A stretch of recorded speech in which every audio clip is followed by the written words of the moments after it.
This is podcast 3 of chapter 8 on teaching strategies.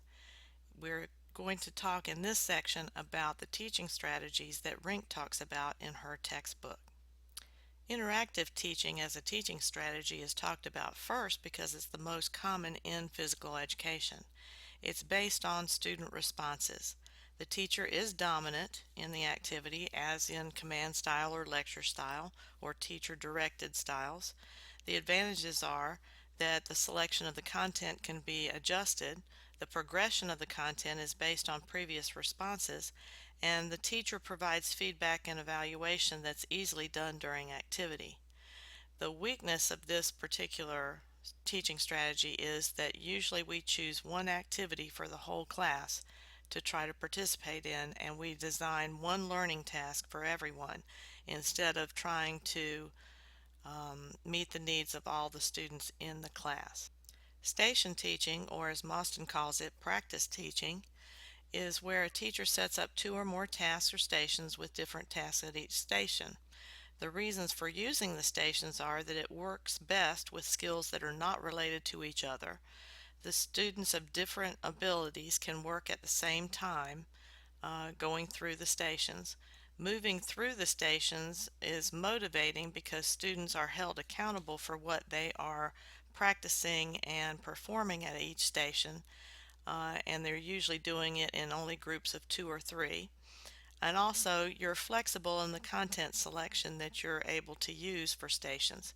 Fitness, of course, is very conducive to station teaching because of the different components of fitness that you can practice at each station, but it also can be done with game skills and other activities. The weaknesses are that it's very difficult to communicate the directions of the stations because you have to go from one station to the other, showing the whole class exactly what's supposed to be done at each station. Task cards or task sheets that are on each station helps with this. The quality of the response is difficult to build in. It's hard to say, do this however many times in 30 seconds or a minute or 2 minutes and expect there to be quality for skills. It works best with tasks that students need to practice but have prior experience with already. You would not want to do station teaching to teach beginning skills. The cooperative learning strategy is used in other subject areas besides physical education, but it's grown out of the need for adults to appreciate diversity and work with others in a diverse society. It also helps with the socially constructed nature of learning. Grouping for cooperative learning groups is heterogeneous. In other words, you want to specifically and purposefully mix the groups in cooperative learning so that there are kids from all different backgrounds and races and religions and genders in the group. Physical education has a great potential for cooperative learning because of all of the different contexts that we have. There are 4 basic formats: the jigsaw, the think, pair, share, the pairs check, and the constructive controversy. Rink also talks about the team games tournament that you can use and the co-op, which is similar to sport education. But basically here it's students also using peer teaching, where there's a group of students, they go and they form another group to learn about a skill, and they come back to their home group to teach it in most of these cases. The group selection is very important in cooperative learning, and clear expectations are the key for both of those are key for cooperative learning. There are several cognitive strategies that we use in physical education. One is critical thinking, one is constructivist teaching, one is self-instructional strategies where they read a book about tennis and they teach themselves how to play. Another one is problem-solving activities like guided discovery and teaching through questions and so on. But students are likely to be engaged at a higher level with the content when they're involved in the learning process. And cognitive strategies focus on the process of learning. That's as important as the content itself. The content can be individualized for students, or they might be doing these things in groups. It's a good way to teach concepts to students that they need to know about the games or activities that they're involved in. It involves the learner conceptually in motor skill learning, and the problem-solving activities like guided discovery and teaching through questions are emphasized quite a lot. One approach to cognitive strategies is critical thinking, where reflective thinking is used to make reasonable and defensible decisions about movement tasks. In other words, debriefing after a task is over with, or asking them to do a 3-minute paper at the end about what they learned in class that day. It's ideally suited to the physical education environment because we do a lot of critical thinking in skill analysis and so on. It is not memorization or blind acceptance of what the teacher is saying. It is more student-centered. Thinking processes and skills necessary for successful skill performance are important. Some real good examples of critical thinking are the tactical games approach and analyzing skills are really good examples of critical thinking in physical education. It's usually based on prior knowledge of the students. They have to have some type of prior knowledge to be able to be successful at critical thinking.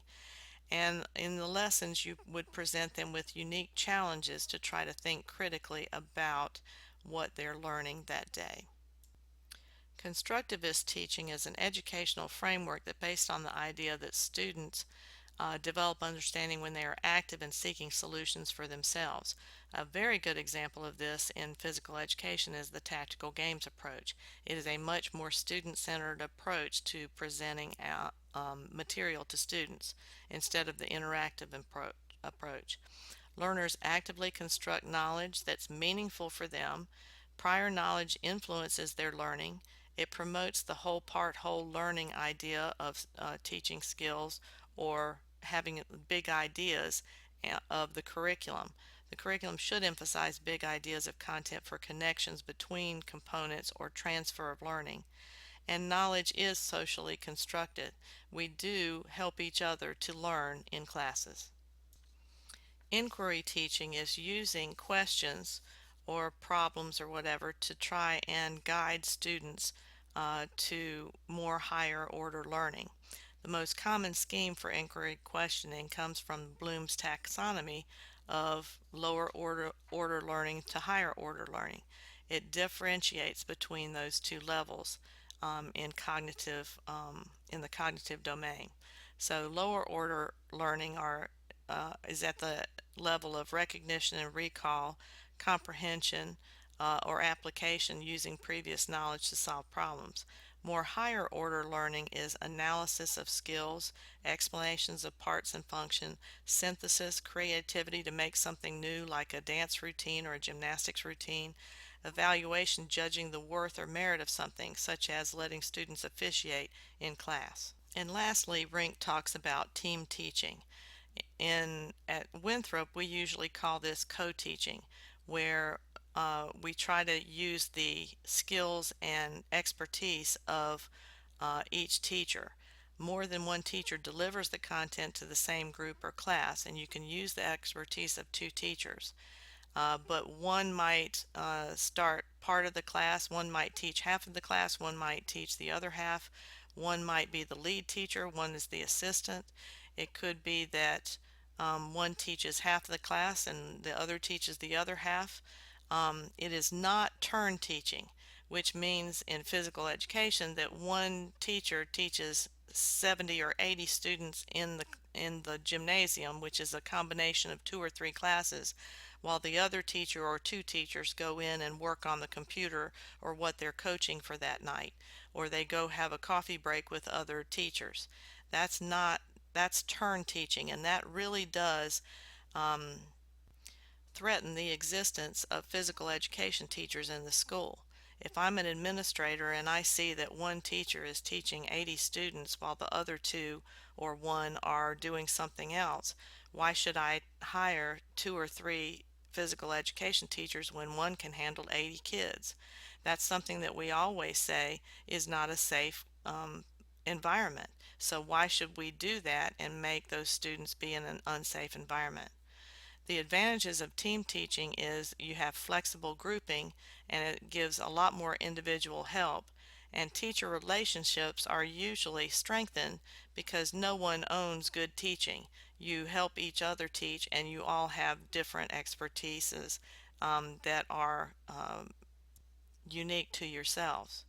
That's the end of podcast 3 on chapter 8, and that's the last podcast for chapter 8 about teaching strategies.